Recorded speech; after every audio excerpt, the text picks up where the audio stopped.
ओहो, मैं तो हूँ पागल मुंडा, तू है मेरी सोनी कुड़ी। ओहो, मैं तो हूँ पागल मुंडा। वाह वाह वाह वाह, सुबह की सैर और ये पंजाबी गाने, भैया मजा ही आ जाता है यहाँ। अरे झींगा, राधू, तुम तो दूसरे गांव में काम के खातिर गए थे ना भैया? ससुरा ई का मतलब पंचरंगा अचार बनकर आए हो पूरे, मतलब है। अरे गबरू भाई, हम दोनों तो काम की खातिर दूसरे गांव गए थे, लेकिन वहां के सेठ ने... अबे अपने कासगंज में तो बड़े मिथुन बने फिरते हो, हैं? अब क्या टर टर रोए जा रहे हो, हैं? ओए झींगा, तुम फुटो अपने इस उल्टी काली हांडी से, हैं?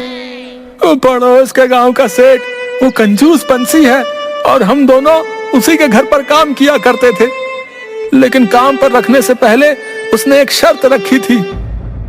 शर्त? कैसी शर्त? बताओ बताओ। कि अगर हम दोनों अगर अपनी मर्जी से काम छोड़कर गए तो वो हमें कोई पैसा नहीं देगा और ऊपर से हमारा मुंह काला कर सर मुंडवा के भेजेगा। और अगर सेठ बंसी खुद हमें निकालता है तो वह अपना मुंह काला कर सर मुंडवा लेगा और ऊपर से पूरे 1 साल की तनख्वाह भी देगा। अरे धत तेरे की है, पूरे कासगंज का नाम डुबो दिया भैया तुम दोनों ने तो, दूसरे गांव से सर मुंडवा कर आ गए भैया, बताओ। इतना हवा में मत उड़ो गबरू भाई, उसके यहाँ तो 2 दिन तक काम कर पाना बहुत मुश्किल है। हाँ, 1 नंबर का कसाई है सेठ, कोहलू का बैल बना कर रखता है। दोस्तों की इस बेइज्जती का बदला तो जरूर लेगा रे तेरा ये गबरू।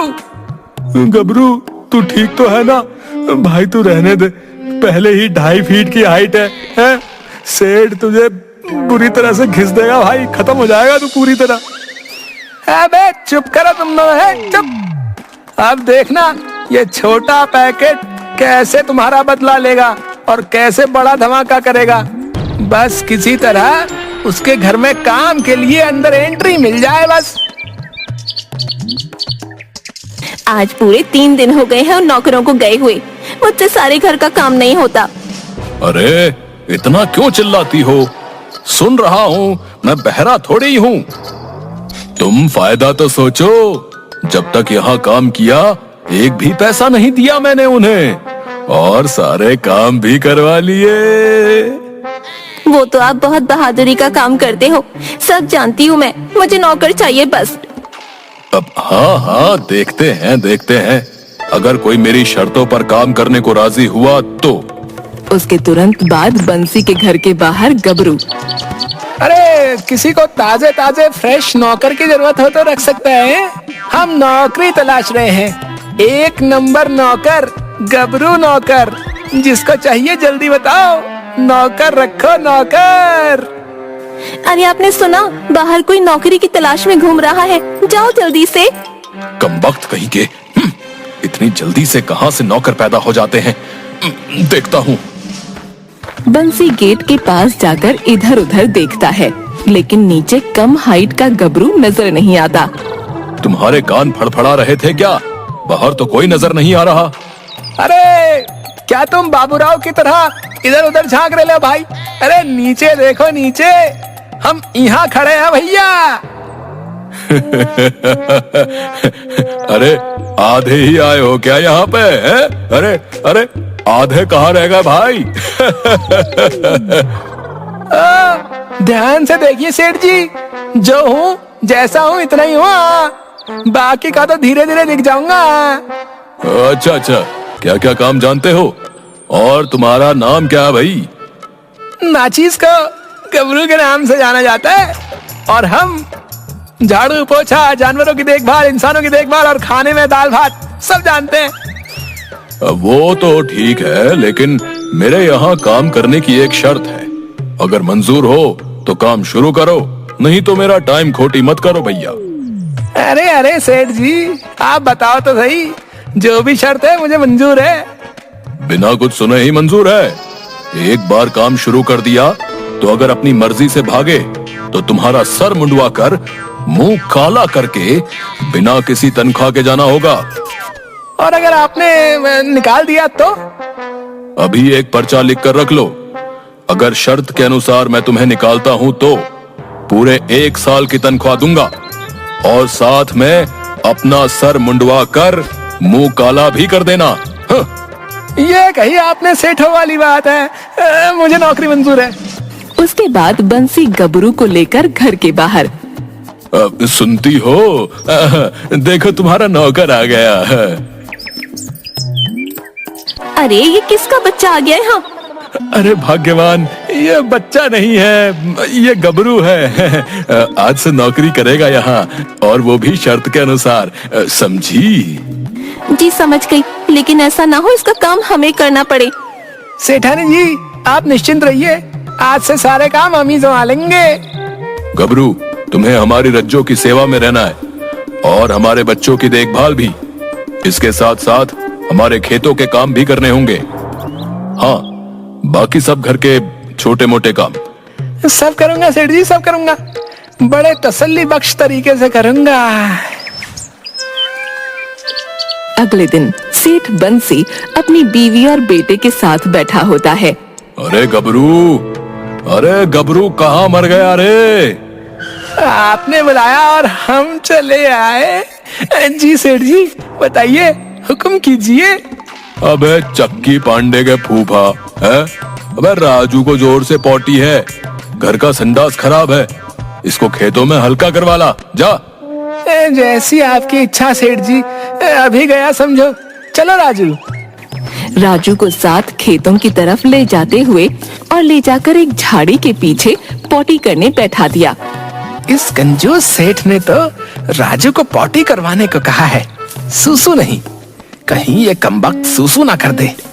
ओहो सुन सुन, हाँ राजू के बच्चे, तेरे बाप ने मुझे सिर्फ पोटी करवाने को कहा, समझा? अगर गलती से भी तुमने सूसू कर दिया ना तो तेरा सर मुंडवा दूंगा, समझ लेना, सोच लेना, बता रहा हूँ। अरे गबरू भैया, बिना सूसू के पोटी कैसे करूं? सूसू तो पहले आ रही है। वो तेरी मर्जी है, जैसे मनाए कर। मैं तो शर्त की बात बता रहा हूँ। अब गलती से अगर सूसू निकल गया साथ तो ये मेरे बाल काट लेगा, क्या करूं? अरे राजू के बच्चे, ओए, अगर निपट लिया हो तो चले, या फिर यहीं डेरा डालना है? हाँ चलो। राजू घर की तरफ बढ़ने लगता है, तभी पीछे गबरू। देखता हूँ कहीं इस कमबख्त ने एक साथ ही तो सूसू और पोटी नहीं कर दिया। अरे इस राजू के बच्चे ने तो पोटी भी नहीं की। खैर कोई बात नहीं। इसके बाद राजू को लेकर गबरू घर आ जाता है। घर पर रज्जो गबरू से, अरे वाह, मेरा बेटा राजू आ गया।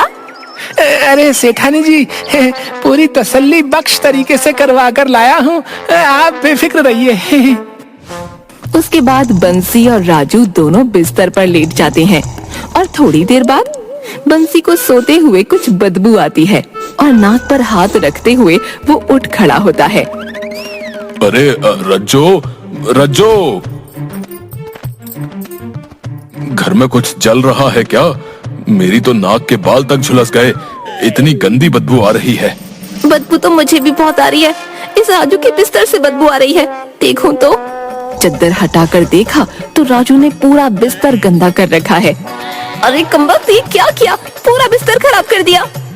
अबे नामुराद है, गबरू के साथ गया तो था, है? सारी वहीं कर लेता, घर के लिए रखनी जरूरी थी क्या बे? पापा, गबरू ने मुझे पोटी करने नहीं दी।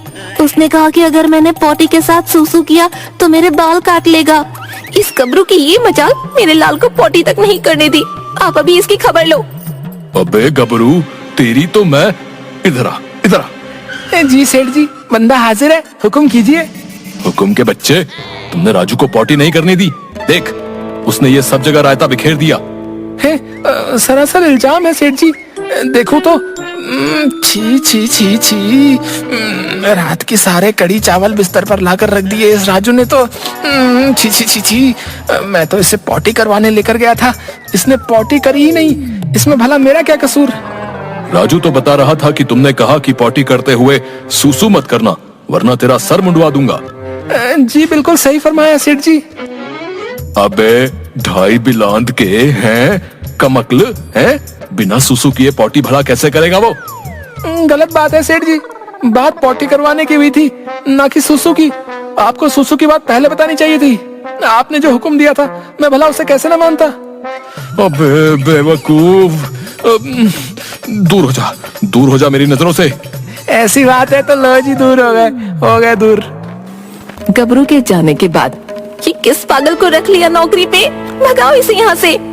अरे शर्त के मुताबिक इसे भगाने का मतलब है मेरा नुकसान, 1 साल की तनख्वाह और अपने बाल मुंडवाने पड़ेंगे। नहीं, कुछ और सोचना पड़ेगा। इसे कुछ ऐसा काम दो कि खुद ही नौकरी छोड़ के भाग जाए। सही कहा रज्जो, इसको तो मैं ऐसा फंसाऊंगा कि याद रखेगा कि सेठ बंसीलाल नाम की भी कोई चीज है। हाँ। अगले दिन। अबे गबरू, ओ गबरू। फरमाइए सेठ जी, बंदा हाजिर है।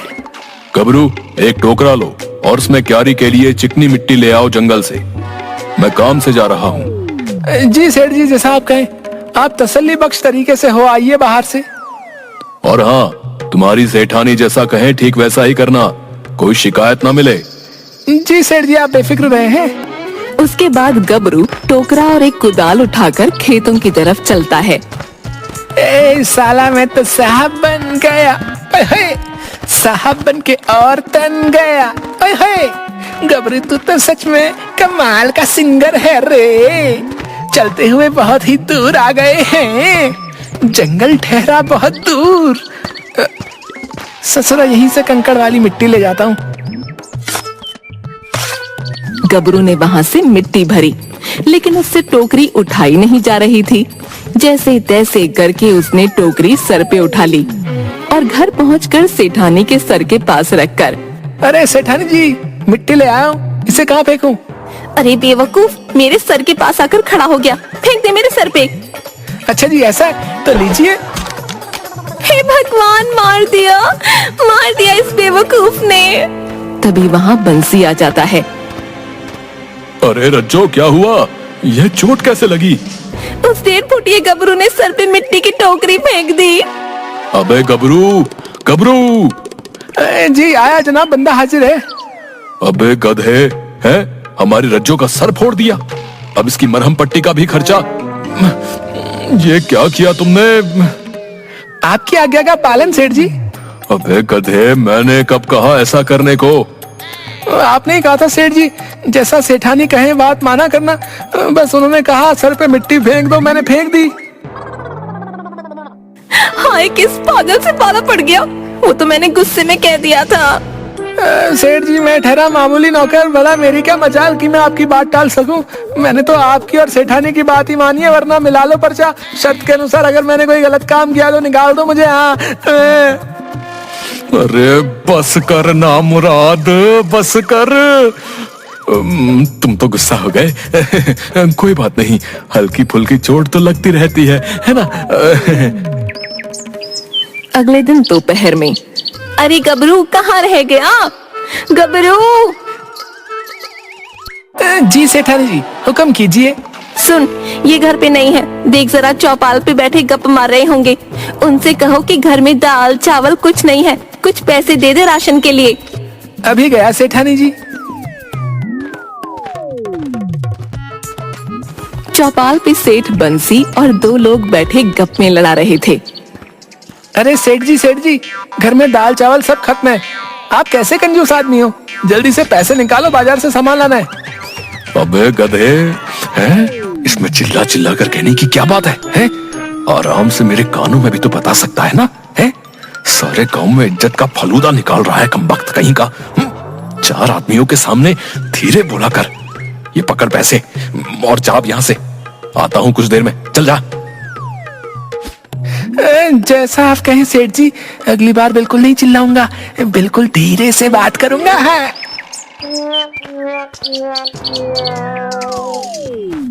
गबरू जैसे ही घर आता है, सेठ बंसी के घर में एक तरफ आग लग गई होती है। सब लोग चिल्ला रहे होते हैं। रज्जू और राजू भी चिल्ला रहे होते हैं। अरे आग लग गई भैया, बचाओ। बुझाओ, कोई आग बुझाओ। आग बुझाओ, कोई आग बुझाओ। अरे बचाओ, अरे बुझाओ भैया, आग को बुझाओ। अरे अब मैं क्या करूं? मुझे इसकी खबर सेठ को देनी चाहिए। हाँ। गबरू चौपाल पर जाकर सेठ के कानों में, सेठ जी घर में आग लग गई। अबे क्या बोल रहा है, सुनाई नहीं दे रहा। गबरू दोबारा वैसे ही बोलता है। 2-3 बार ऐसा करने पर अबे गधे, जोर से बोल।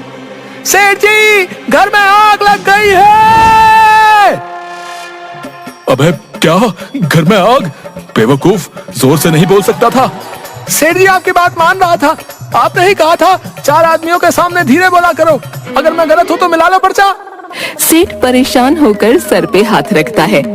उसके बाद दोनों घर पहुंचते हैं। अरे सेठानी, तुम ठीक हो ना? सब जल गया जी। देखो ये कमबख्त नौकर आग लगने के बाद भी भाग गया। क्यों बे, तू क्यों भागा? आग क्यों नहीं बुझाई तुमने? हुजूर सच बोल रहा हूँ, मुझे आग बुझानी आती नहीं है। अबे गधे, आग लग जाए तो उस पे मिट्टी, रेत, पानी जो मिले फेंक दो। जैसा आप कहें हुजूर, अगली बार आग ऐसे ही बुझाऊंगा। अगली सुबह सेठ बंसी नहाने के लिए नल के पास तैयार बैठा था। अरे गबरू, अरे जल्दी से नहाने का गर्म पानी ले आ। जी हुजूर अभी लाया। ये लीजिए सेठ जी। नहाने लायक है ना? अरे उबालने लायक है जनाब। क्या कहा? अरे कुछ नहीं जनाब, 100% नहाने लायक है। जैसे ही बंसी सेठ ने अपने नंगे बदन पर पानी डाला, वो कूदने लगा। अरे अरे मार दिया रे, अरे अरे अरे जल गया रे, अरे मेरे शरीर में तो आग लग गई, आग, अरे बचाओ बचाओ। इतना सुनते ही गबरू ने झट से पास पड़ी मिट्टी उठाकर सेठ पर फेंकनी शुरू कर दी और तब तक मिट्टी और कंकड़ फेंके जब तक सेठ ने चिल्लाना बंद नहीं किया। अरे क्या हुआ जी? अबे गधे, तो इनके ऊपर मिट्टी क्यों फेंक रहा है? अजीब परिवार है? सेठ जी ने कहा था कि आग लगने पर मिट्टी और रेत कंकड़ सब फेंक दो। मैंने कुछ नहीं छोड़ा। अगर मेरी गलती है तो सेठ जी मिलाओ पर्चा, है निकाल दो मुझे नौकरी से। अबे नहीं मेरे गबरू, अरे तू तो खामखा में गुस्सा हो रहा है। और इतना बोलकर बंसी बेहोश हो गया।